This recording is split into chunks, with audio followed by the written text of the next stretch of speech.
Huh?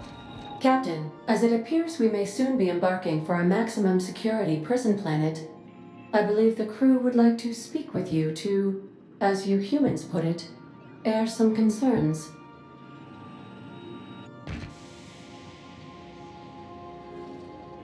Well, folks, I ain't exactly keen on busting into a prison, but riddling bored stooges with bullets does sound like a ride and a half. Mr. Phineas is just about the only person with power trying to do any kind of good in Halcyon. We gotta bust him out.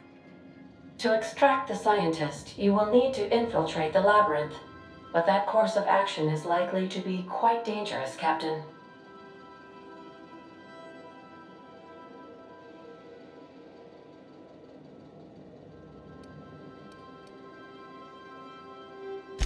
Captain, come on. Even I've heard of the biggest prison the colony's ever seen, and on some occasions I literally live under rocks. Still, we can't do nothing. It wouldn't be right. The armed surveillance protocols on a maximum security prison planet are highly sophisticated. As such, escapes are historically quite impossible and deadly.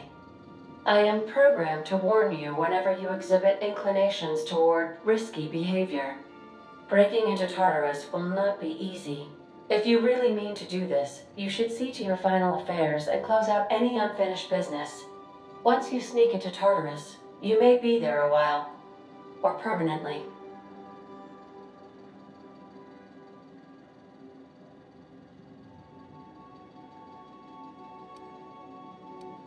I think it's insane, but maybe the colony needs a healthy dose of insanity right about now. I know it's dangerous, and I won't lie and say I'm not scared out of my wits. But I couldn't live with myself if we didn't do something. The entire plan is a terrible idea, but I admire your bravado, Captain, which leads me to illogically believe, against the odds, that you will be successful. I'd wager we ain't getting a second chance here. What's the plan? Waiting on your command, Captain.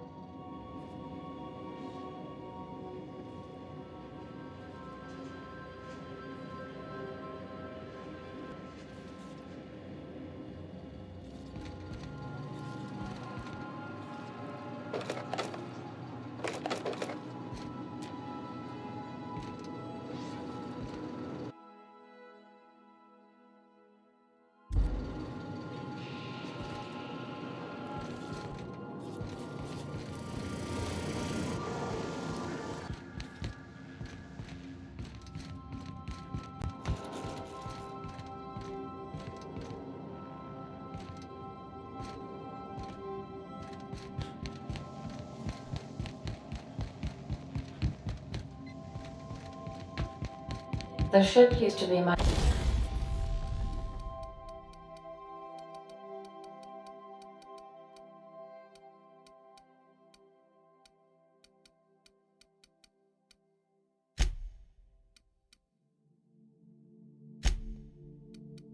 quieter.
I am pleased to inform you that we have arrived at the labyrinth.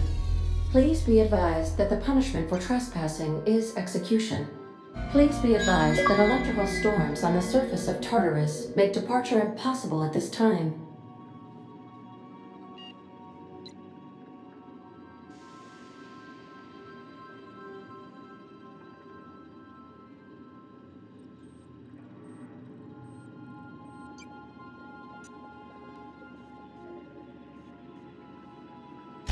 Resident count is as follows: 3,071.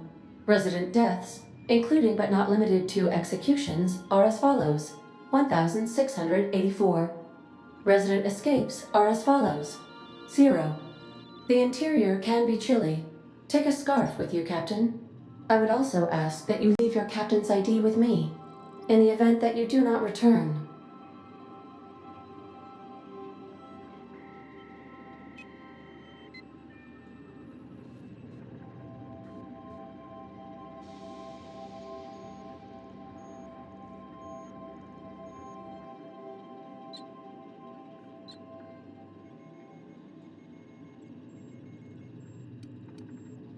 Understood.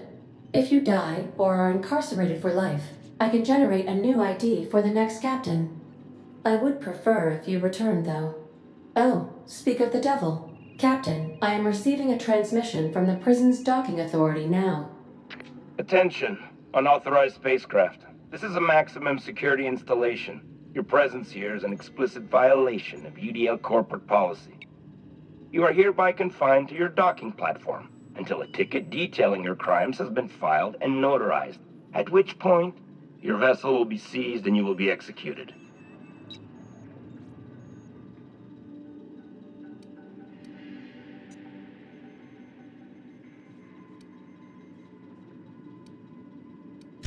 Your ship is not permitted to leave until you remit payment for your fines and submit yourself to execution. Only after your smoking corpse is thrown from an airlock will we lift the lockdown on your spacecraft. Captain, I would not recommend this course of action.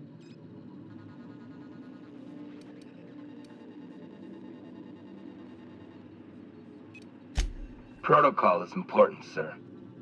The sentencing of one crime does not preclude the sentencing of another, technically speaking. Tartarus Docking Authority signing up. Hang on. Looks like you're gonna have company at the execution. Another ship just pulled into your dock.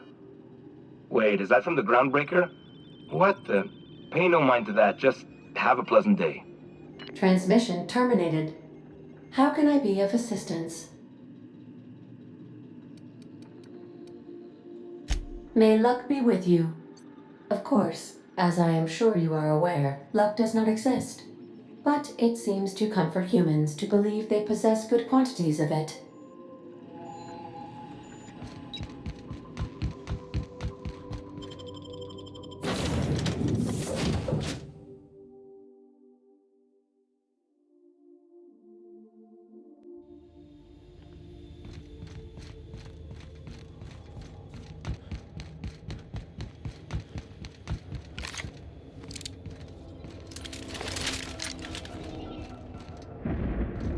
The captain did right by us once. Something. Now What's it's that our noise? turn. The board will never own groundbreakers. Not while I What's that? breathe. What was that? Come on, Margat. What was that? Take him down! What was that? Get ready. I better...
prison. They lock me up, I'm liable to kill everyone trying to get back out. This might be the loneliest place in the whole system.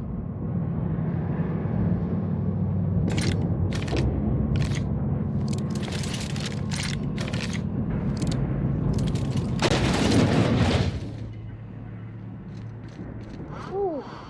We have a lot of shooting to do, Captain.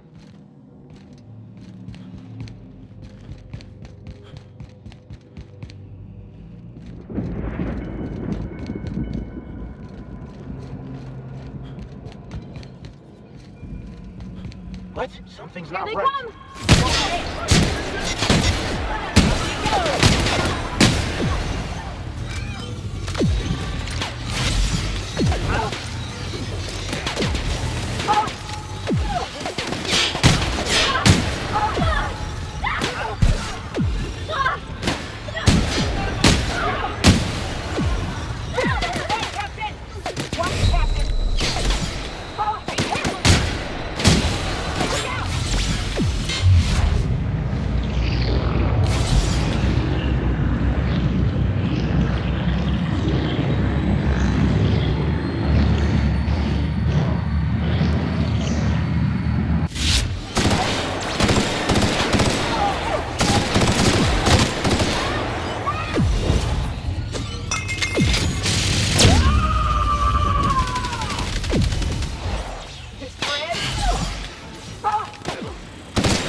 Incoming!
What was that?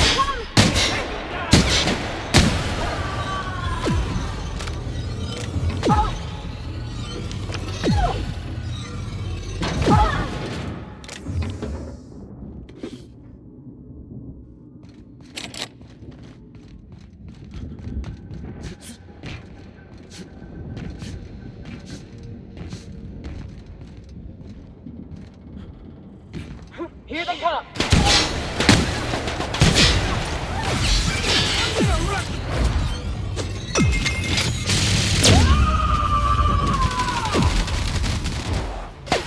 Here goes nothing!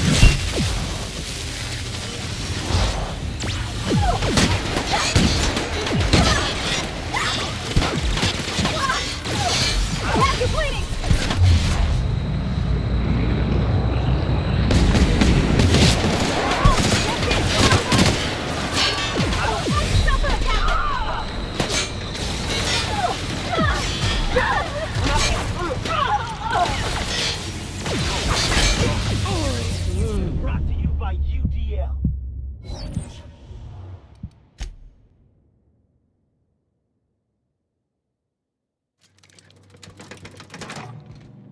Let's look around.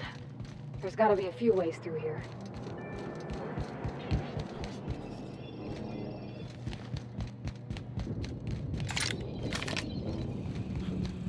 What?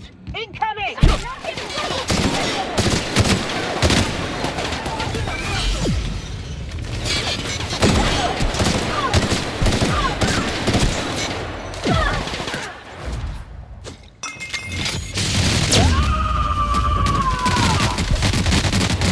To shreds, you say?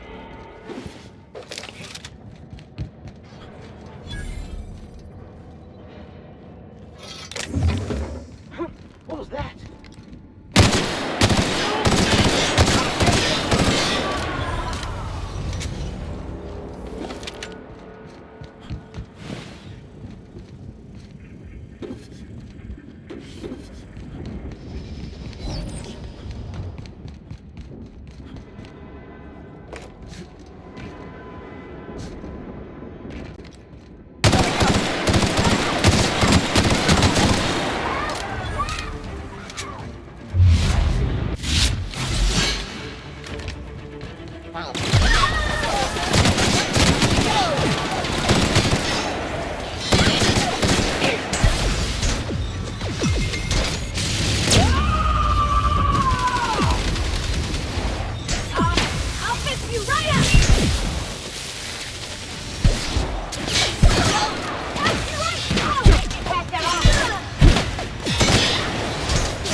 They got one of ours! Find them!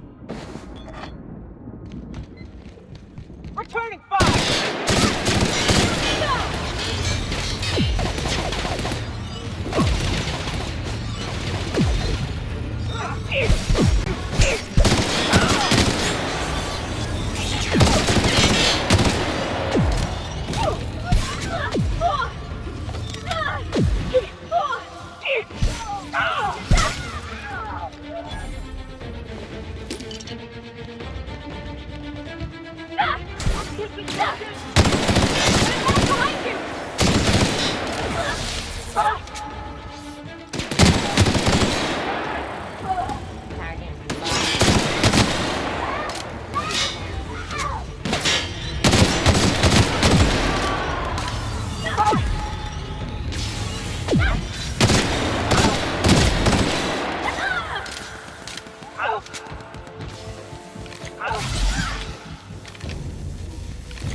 Security patrol initiated. Investigating. No, you done, Captain?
Cover you!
take me. I thought the chasm outside Stellar Bay was deep. This makes me nauseous.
that?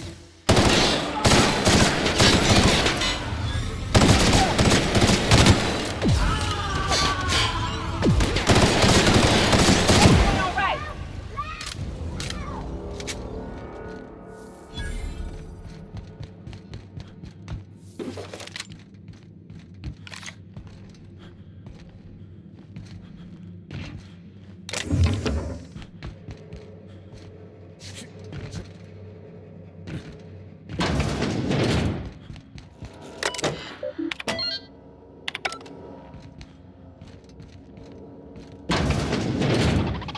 Well, look who it is. I'll be damned. I was prepping the studio for our announcement, and here you are as a bonus. I had heard you'd taken a mechanic under your wing. What's the matter, girl? Couldn't find actual employment? The captain's treated me right. Better than any of you bored folk ever have. I'm exactly where I want to be. Ah, I knew I smelled Monarch when you lot walked in. The stench of sulfur, depression, and desperate bravado is unmistakable. Keep talking, and you'll be smelling iron. Ain't nobody so important I won't put a bullet in him. When you go off and get yourself shot, try to avoid taking one to the face. I'll want it recognizable to show to my citizens.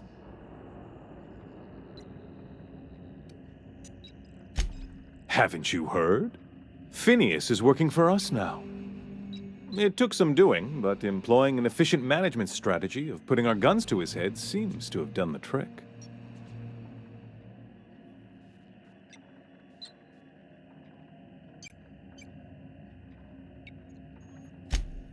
Yes, he is an extraordinarily obstinate fellow, isn't he? Fine, he isn't working for us per se. Semantics, he'll come around. But that's between us. As far as my adoring citizens will know, we've turned a dangerous crackpot into a working-class man. It's a miracle.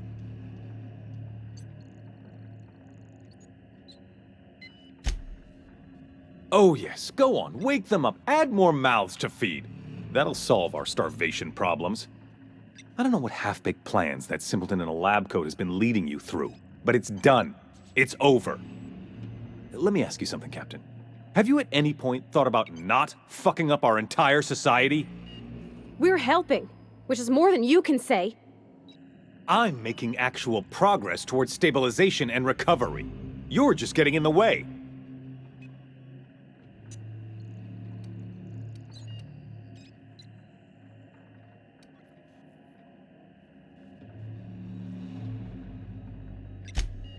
If I and my people can ride it out in luxury and happiness, yes, I would.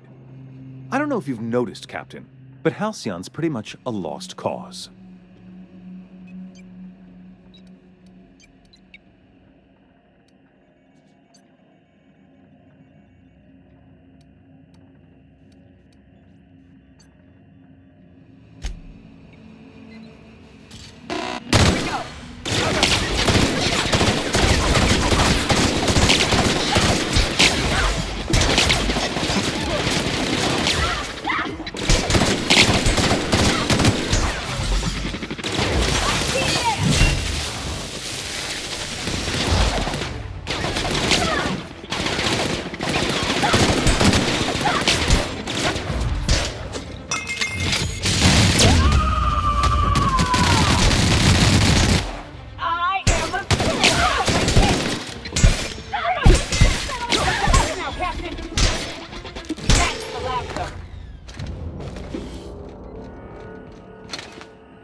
Here they come.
Really doing this, huh?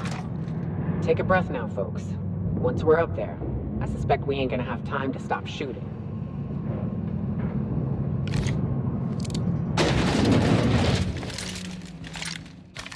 Captain, you have an uncanny talent for complicating my life. You've disrupted the balance of power. You've upset the natural order of things. You've introduced uncertainty, and there is nothing I despise more than uncertainty.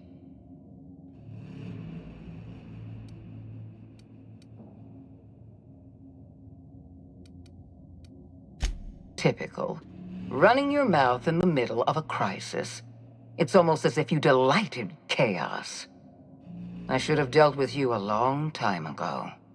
You were always too dangerous to leave unchecked.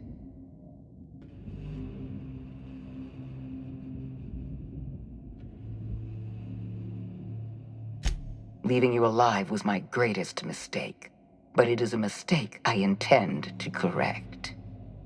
I have Dr. Wells in my custody. Once I've secured his cooperation, I can move forward with the program. I can repair the damage you've done. I can set things right.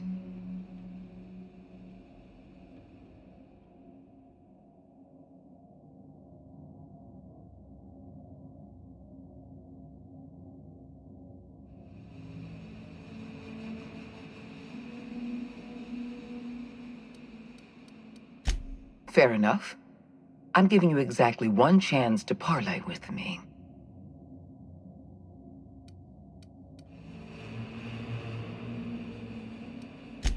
This prison is equipped with an automechanical warden. I've had it programmed to eliminate you on sight and rinse your remains down a drain. And don't worry, I will inform Dr. Wells that you died heroically or something.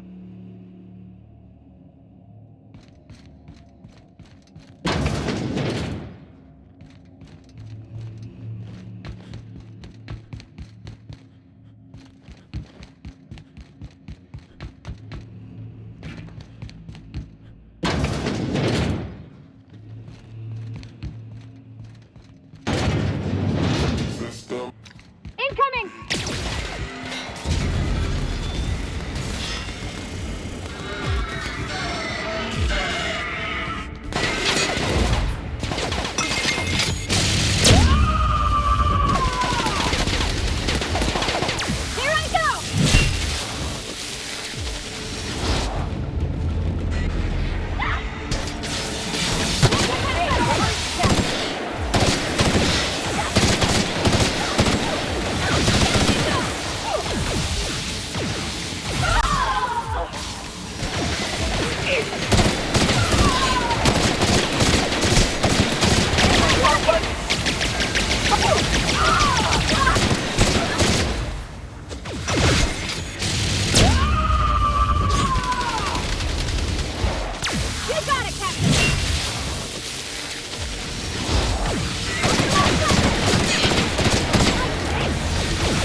just die.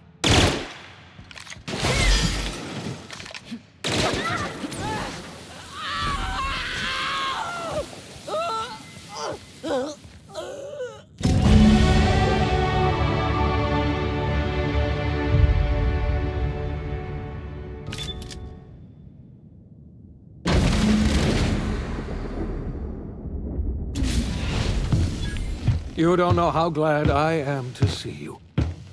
You did the right thing. Akande was a monster. Her death was much deserved, and long overdue. And you lunatic, you broke into the board's own fortress just to rescue one doddering old man. You are absolutely out of your mind, and I can't begin to thank you enough.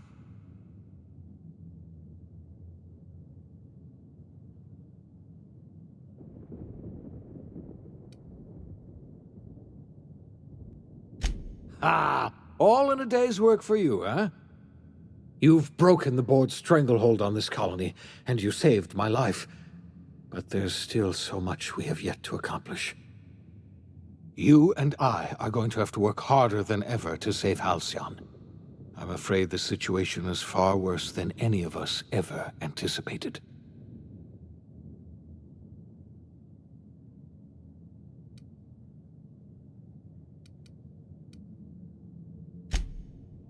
Earth has gone dark. We haven't received a single message in 3 years. There's been no communication, no signals, nothing. 2 years ago, the Earth's Directorate's frigate disappeared on their way back to Earth. We don't know what they discovered when they arrived, or if they arrived at all. So we've got to make do on our own. Seems to me that'll make us stronger in the end anyhow. You're quite right. We've got no choice but to make do on our own. You mean we're all alone out here? Really alone? I'm afraid so, Miss Holcomb. Halcyon is the only home we have left. Returning to Earth is no longer an option. We're in serious trouble, my friend. Do you know what this means for Halcyon? We can't rely on Earth for support anymore. We've been cut loose. We're entirely on our own.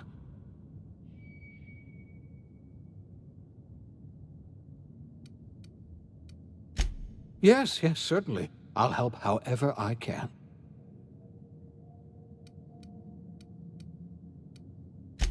I heard it from Akande herself. She tried to pressure me into joining her side, you see.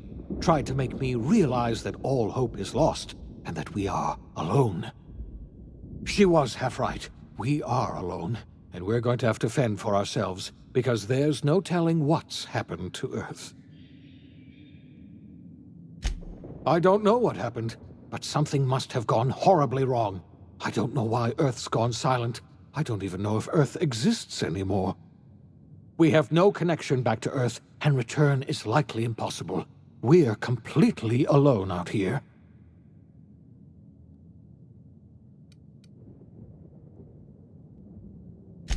You might have heard of the Earth Directorate's frigate. Half the colony's entire military was on that ship. They were returning to Earth when they vanished without a trace. That was 2 years ago. We haven't heard a word from them since. Whatever happened to Earth likely happened to them. Yes, Akande mentioned as much. Earth hasn't sent us a single message in 3 years. No one knows why. Akande had kept the truth to herself, perhaps with good reason. Can you imagine what would have happened if word got out? We'd have utter pandemonium.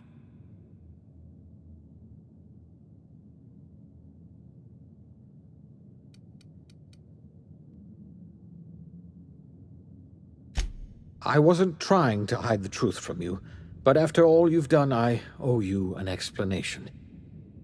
Yes, I experimented on the Hope's colonists. Each of my experiments ended in catastrophic failure. Each of my subjects died in agony. You are my first and only success. I didn't tell you about the others because I didn't want to burden you. My failures are my own to bear, not yours.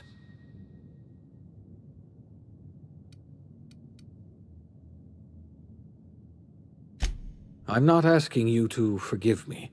Law knows I won't forgive myself. But I'm going to try to set things right. My apologies. I need to get a hold of myself. We've far more pressing issues to worry about right now. If you have any more questions, ask me. I'll answer as best I can.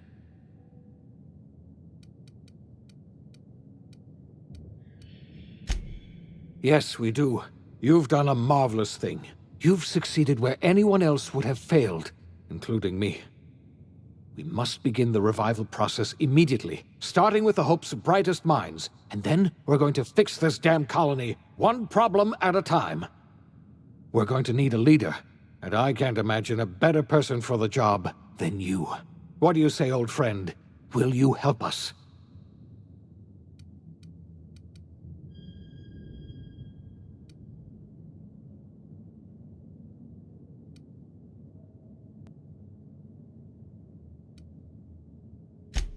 I can't tell you how glad I am to hear that.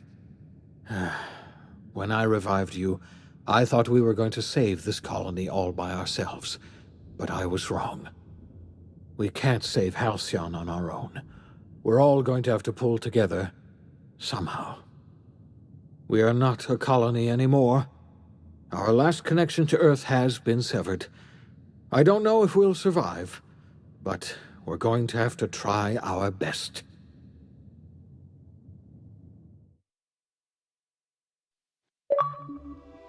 The OSI teaches that everything in the universe happens according to the grand plan. But the stranger that arrived in Halcyon was an unplanned variable. From the moment he landed in Emerald Vale, his actions altered the course of history. The events on Tartarus brought about the end of the board's authority. But the board's mistakes would haunt the colony for decades to come. The damage they left behind would require the work of a generation to repair. Dr. Phineas Wells began reviving a handful of the Hope's colonists. Engineers, scientists, technicians, and intellectuals. They were among the brightest minds the Earth had ever sent out into the stars. The Hope scientists and engineers woke up in a colony descending headlong into total collapse. With no way to return to Earth, they had no choice but to band together and devote themselves to the cause of saving Halcyon. The people of Halcyon were nothing if not hardy. In the absence of the board's authority, many of the colony's settlements banded together with a single purpose in mind: survival. Life was especially hard in the years to come. Some towns dissolved by attrition and starvation, but most of them found a way to carry on. In the years to come, Halcyon was forced to reckon with its newfound freedom. The board was gone, and for better or worse, the colony was responsible for its own destiny. Left unchecked, the war on Monarch consumed both MSI and the Iconoclasts. And when the sulfur cloud settled, only stragglers from both factions remained. Some found their way to Sublight, some to Terra 2, and some lived their final years fighting for food in the wilderness. In the end, only the beasts remained. Sublight Salvage adapted to the changes in Halcyon, shifting their business model to suit the times. Their claims of legitimacy were scrutinized, but ultimately unquestioned. Lilia Hagen would continue to protect her family as ruthlessly as ever. The collapse of Edgewater left its workers bereft of any purpose in life.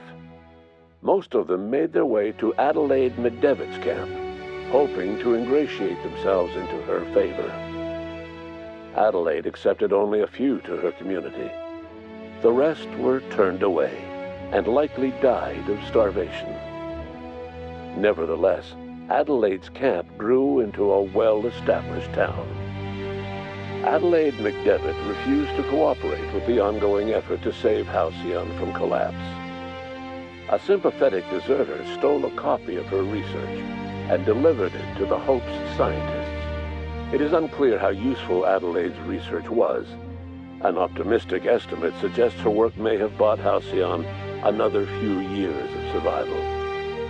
Adelaide would never know. She died that winter. Under the leadership of Junlei Tennyson, the Groundbreaker held firm against corporate influence.